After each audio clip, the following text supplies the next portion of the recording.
This week, I've been spending time in this 2025 Mazda CX-90 Turbo S Premium Plus. MSRP as tested is just over $58,000. Base price for the CX-90 is just over $38,000. In this video, I'm going to be giving you my impressions on what it's been like to live with this week. We'll start with my exterior impressions, interior impressions, and then we'll go ahead and take it for a spin. So this CX-90 is finished in an optional paint color called Artisan Red. Very attractive looking color. I'm a fan of Soul Red myself, the signature Soul Red metallic that Mazdas have, but this is a close second in my opinion. This is a 3-row SUV, and in this configuration, seats 6. You can get it in other configurations that seats 8. Fairly good looking SUV in my opinion. It is all-wheel drive. Really like the chrome accents, get LED headlights, super bright at night, LED high beams as well. Front parking sensors here. Let's take a look at the wheels. 21-inch wheels wrapped in Toyo Open Country A50s. Really like the Inline 6 on the side and then the Mazda down here. I think that is very sharp. Power liftgate here. Opens reasonably quick. Like I said, this is a 3rd row. You do get a decent amount of cargo space behind the 3rd row. Very easy to fold down to. All you got to do is pull these straps and it lays down flat. Under here, you do get a little bit of storage. There's a spare tire under here as well. Do get a 120 volt outlet back here and a 12 volt outlet back here as well. I believe this 120 volt is part of the Premium Plus trim package. Go ahead and climb into the back seat. These doors open pretty wide for easier installation of a child seat. Not bad at all. Let's go ahead and climb into the 3rd row. Pull that lever. This just slides forward. Yes, so it is very, very cramped for a 3-row SUV. You can only sit 2 back here. Kids would do just fine in a pinch, but I wouldn't want to be back here as an adult or as a kid for more than an hour, to be honest with you. You do get a couple cup holders here and a USB-C port, but that's about it. Take a look at the 2nd row here. You get those captain's chairs and the optional center console as well. A couple map pockets, rear vents, a couple USB-C ports, your own climate control system here with rear heated and ventilated seats, which is nice. Couple cup holders here, pretty decent size center console, and you do get peasant blockers. I love that. Do get a panoramic sunroof as well. Let's go ahead and take a look at what's under the hood. So under the hood of the CX-90 is a 3.3 liter inline 6 mated to an 8-speed automatic transmission. Makes about 340 horsepower and 369 pound-feet of torque on 91 octane premium fuel. This can run on 87 regular octane fuel, but you are going to sacrifice a little bit of power. I couldn't quite find what numbers this engine puts out on regular fuel, but I estimate it to be just over 300 or so. So really not a bad power output, and it's nice to have that flexibility to run regular or premium if needed. A lot of plastic under here, I believe for noise. These just unlock and lifts up and you can access anything you want under here. Coming into the driver's seat, you do get dual power seats. They are heated and ventilated as well. 2-person memory settings for the seats and mirrors. Up front here, you're greeted with a very nice looking interior.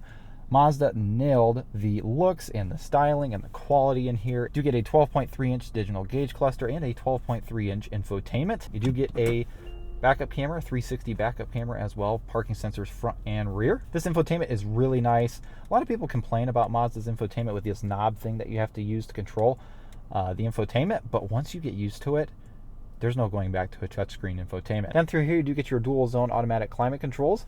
Heated steering wheel. It is only heated around 10 and 2 though, which is a little bit of a bummer. I really wish it was heated all the way around. Like I said, heated and ventilated front seats here. You do get a wireless charger that does not work at all for any of my phones. Sometimes it cuts in, sometimes it doesn't, but it is what it is. 12-volt outlet, couple cup holders. Drive mode selector here, hill descent control, your camera view to turn on your 360 camera. Decent size center console here with a couple USB-C ports and a pretty decent size glove box as well. Frameless auto dimming rear view mirror with home link for your garage door, sunglasses holder, and illuminated visor mirrors. Little ticket holder here.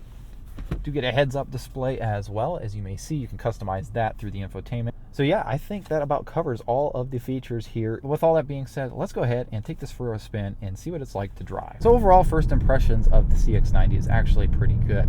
It rides fairly well. The competition rides a little bit smoother than this. It is more of a sporty ride, but overall, it's acceptable for the price point. The interior here is very quiet at speed. So here at 55 miles an hour on this tar and gravel road, nice and quiet. Not a whole lot of wind noise. It is actually a very windy day here in Northeast Ohio. There's a storm front blowing in. And speaking of highway, this thing does return some pretty decent fuel economy numbers for an inline 6. You get 25 combined, 23 city, and 28 highway miles a gallon, which is pretty good. You can achieve those numbers pretty easily with the i-stop system engaged. This is sort of a mild hybrid system. It's like an advanced auto start-stop. As you can see at some points in the video, it will just randomly shut off when I'm coasting and come to a stop. To be honest, it is a little bit annoying. It can get a little bit jerky. I like to turn it off, but for the sake of this video, I'll keep it on. Just find it to be not very refined. I've been averaging about 23.5 miles a gallon this week. I have a really short commute to work, and I've been just using this vehicle to commute back and forth to work and, you know, take some friends to some places and my wife to the store. 23.5 is actually not bad for this commute that I have. You see on the gauge cluster, you do have traffic sign recognition as well. Very legible. It even pops up in the heads-up display as well. Now, one thing that is probably my least favorite thing about this vehicle is the steering. The steering is super heavy, and for the targeted buyer, they're not going to like this at all. It's very hard to turn. It kind of just reminds me of driving around with a flat tire, honestly.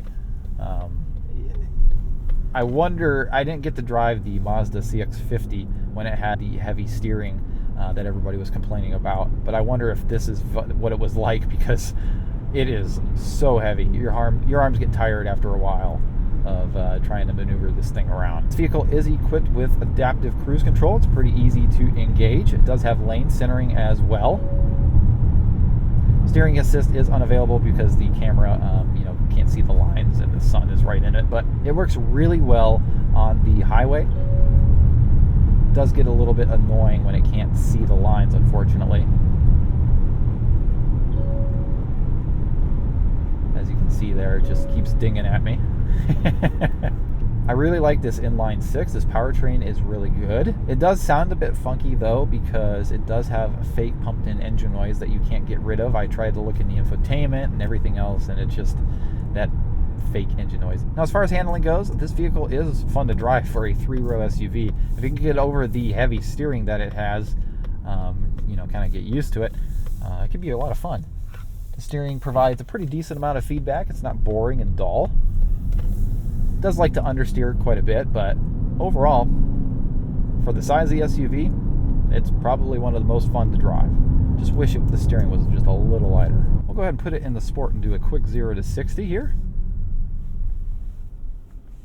Boost it just a little bit since this is turbo, and floor it.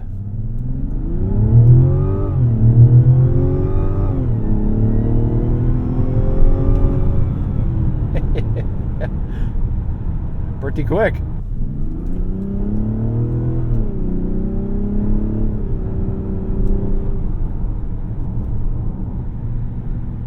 Transmission is pretty eager to downshift. Visibility is pretty good.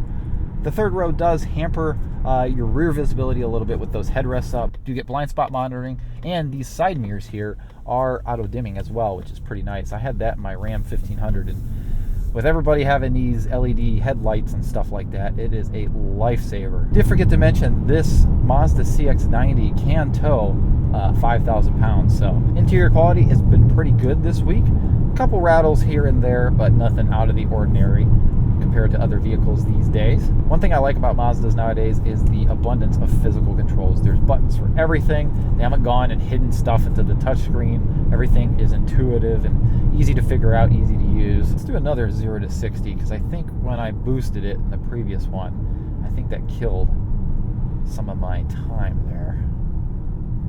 Kind of felt like it cut power and it wouldn't let me boost it as hard as I would like. And floor it.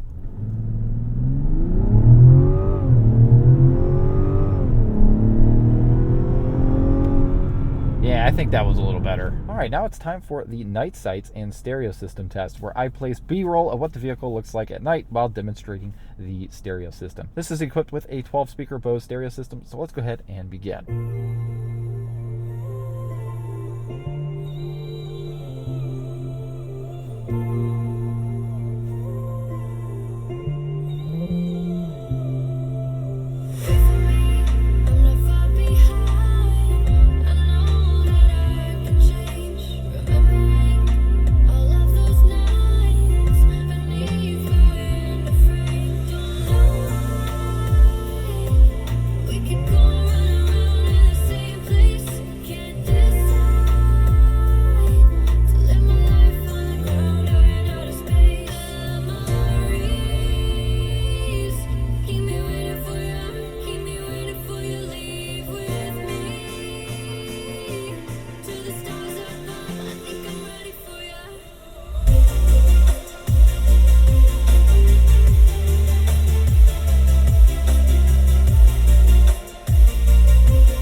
yeah, I think this is a very good system. I think I would rate this a high B tier, maybe actually low A tier system.